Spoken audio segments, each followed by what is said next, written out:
Good evening students. कल के lecture में हमने फाइनाइट्स और नॉन फाइनाइट्स वर्ब का क्लासिफिकेशन पढ़ा था और उसके बाद नॉन फाइनाइट में जो अगले तीन पार्ट्स थे इन्फिनेटिव, जीरंड और पार्टिसिपल, उनका भी ब्रीफ सा डिस्क्रिप्शन हमने देखा था। जीरंड और प्रेजेंट पार्टिसिपल में हमने बेसिक डिफरेंस को देखा।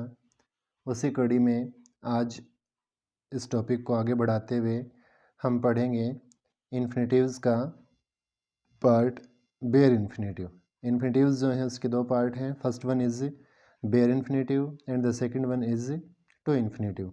तो आज का हमारा टॉपिक रहेगा बेयर इन्फिनेटिव्स के रूल के बारे में। इसी में हमारा जो पहला रूल है वो है कि अगर सेंटेंस में हम हेल्पिंग वर्ब के रूप में डू, डज या डिड को देखें, चाहे हमारे पास डू है, चाहे डज है, चाहे डिड है, तो मेन वर्ब जो है वो हमेशा वर्ब की फर्स्ट फॉर्म होगी, एज ए बेयर इन्फिनेटिव होगी, ये देखना है। एग्जाम्पल में देख लेते हैं, Radha does not take tea. इस सेंटेंस में राधा जो है वो सब्जेक्ट है और वो सिंगुलर है, लेकिन वर्ब जो है, मेन वर्ब की हम बात करें, टेक वो प्लूरल फॉर्म में है।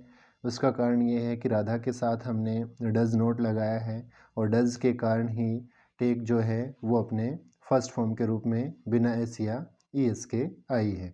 नेक्स्ट वन देख लेते हैं। सेकंड जो एग्जांपल है हमारे पास, they do not play football. यहाँ पर डू नॉट आया है और उस डू नॉट के कारण जो है प्ले एज ए वर्ब की फर्स्ट फॉर्म हमने लगाई है। थर्ड वन एग्जांपल कहता है, did she find a job. Did जो कि खुद वर्ब की सेकंड फॉर्म है, लेकिन ये एज ए हेल्पिंग वर्ब यहाँ पे आई है, तो हमें मेन वर्ब जो है फाइंड वर्ब की फर्स्ट फॉर्म हमने लगाई है। इसी में अगला जो हमारा रूल है, रूल नंबर 2, वो कहता है अगर मॉडल एक्सलरीज आई हैं किसी भी सेंटेंस में, मॉडल एक्सलरीज जो कि टोटल 13 हैं, उन 13 में से हमने 11 को रखा है और वो 11 हैं हमारे पास can, could, shall, should, will, would, may, might, must, need और dare.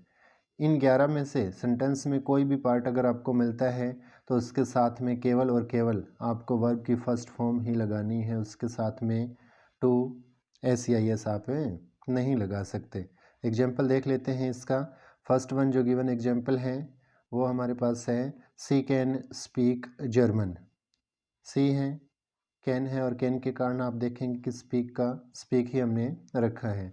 Second one example, you may go now. May को आपने देखा तो मे के कारण आपने गो के ही रूप में लगा दिया, इसके साथ में हमें कोई एस या एस या टू का प्रयोग हमने नहीं किया है। थर्ड वन जो एग्जांपल है हमारे पास, वुड यू टेक टी। तो आप देखेंगे कि इसमें वुड आया हुआ था, हालांकि सेंटेंस जो है वो इंटेरोगेटिव फॉर्म में है। इस बात से कोई फ़र्क नहीं पड़ता कि सेंटेंस हमारे पास असर्टिव है, सेंटेंस हमारे पास नेगेटिव है या सेंटेंस हमारे पास इंटेरोगेटिव है। हमने देखा है कि यहाँ पर मॉडल एक्सलरीज आया है तो टेक को हमने टेक के रूप में ही रखा है। इसी कड़ी में तीसरा जो है वो रूल देख लेते हैं, वो क्या कहता है। तीसरा रूल कहता है कि अगर सेंटेंस में हमारे पास लेट, मेक, बिड, ये तीन वर्ब जो हमने लिखी हैं, ये कैसी वर्ब हैं? ये हैं ट्रांजिटिव वर्ब। ट्रांजिटिव वर्ब्स वो वर्ब हैं जिसमें सब्जेक्ट होगा प्लस वर्ब होगा प्लस ऑब्जेक्ट और उसके बाद में हमें ब्लैंक मिलेगा। हो सकता है कई बार हमें ये सब्जेक्ट ना मिले और डायरेक्ट जो है कहीं ना कहीं हमें वर्ब प्लस ऑब्जेक्ट और उसके बाद ब्लैंक देखने को मिल सकता है, तो भी हमें केवल इस सिचुएशन में वर्ब की फर्स्ट फॉर्म का ही प्रयोग करना है। एग्जाम्पल देख लेते हैं ताकि ये बात अच्छे से हमें समझ में आ जाए। फर्स्ट वन जो यहाँ पे एग्जाम्पल दिया है उसके स्टार्टिंग में वर्ब है लेट, उसके बाद में अस, ये हमारे पास है जो ऑब्जेक्ट है। लेकिन जब हम प्ले को देखते हैं तो प्ले जो है वो बेयर इन्फिनेटिव के रूप में हमारे पास से आया है। सेकंड वन एग्जाम्पल जो है उसमें सी एज ए सब्जेक्ट है, मेड जो कि मेक की सेकंड फॉर्म है और उसके बाद में मी एज ए ऑब्जेक्ट है, और यहाँ पर जो पुलिस ये as a bare infinitive verb की फर्स्ट फॉर्म के रूप में हमारे पास है। इसी प्रकार थर्ड एग्जाम्पल कहता है ही बेड मी। बेड जो है वो बेड की सेकंड फॉर्म है और इसका मतलब होता है आज्ञा देना। सब्जेक्ट हमारे पास ही है, bade second form, me as a object, लेकिन ब्रिंग जो है वो हमारे पास से बेयर इन्फिनेटिव है जो कि मूल रूप से अपनी फर्स्ट फॉर्म के रूप में बिना टू के, बिना एस या एस के आया है। नेक्स्ट रोल नंबर 4 देख लेते हैं। इसी में अगर किसी सेंटेंस में बट, देन और एक्सेप्ट एज ए कनेक्टर के रूप में आपको दिखें या कंजक्शन के रूप में आपको दिखें, सेंटेंस को जोड़ने का वो काम करते हुए आपको दिखें, तो इनके जस्ट बाद में, चाहे बट के बाद में ब्लैंक मिले, चाहे देन के बाद में ब्लैंक मिले, चाहे फिर आपको एक्सेप्ट के बाद में ब्लैंक मिले, तो वहाँ केवल और केवल आप बेयर इन्फिनेटिव का ही प्रयोग करने वाले हैं। एग्जाम्पल देख लेते हैं ताकि ये बात हमें क्लियर हो जाए। फर्स्ट वन एग्जाम्पल हमारे पास है ही डिड नथिंग, और उसके बाद हम देख रहे हैं कि बट एज ए कंजक्शन हमें मिला है, तो उसी के कारण हमने लाफ वर्ब की first form as a bare infinitive हमने रखी है। सेकंड वन एग्जाम्पल क्या कहता है, she would rather die than. ये देन THAN वाला है, इस बात का विशेष रूप से ध्यान रखना है आपको। और इसी देन को एज ए कंजक्शन देखकर हमने बैग को बैग के रूप में यूज़ किया है और वो बेयर इन्फिनेटिव के रूप में हमने प्रयोग किया है। एक और ख़ास बात जो आपको इस रोल में ध्यान रखनी है कि कहीं ना कहीं जब आपको बट जो है एज ए कंजक्शन मिलता है तो ध्यान रहे उस दौरान मेन वर्ब जो है वो हमें डू के फॉर्म में मिलनी चाहिए। एग्जाम्पल में आपने देखा था ही डिड, डू की सेकंड फॉर्म डिड है, नथिंग।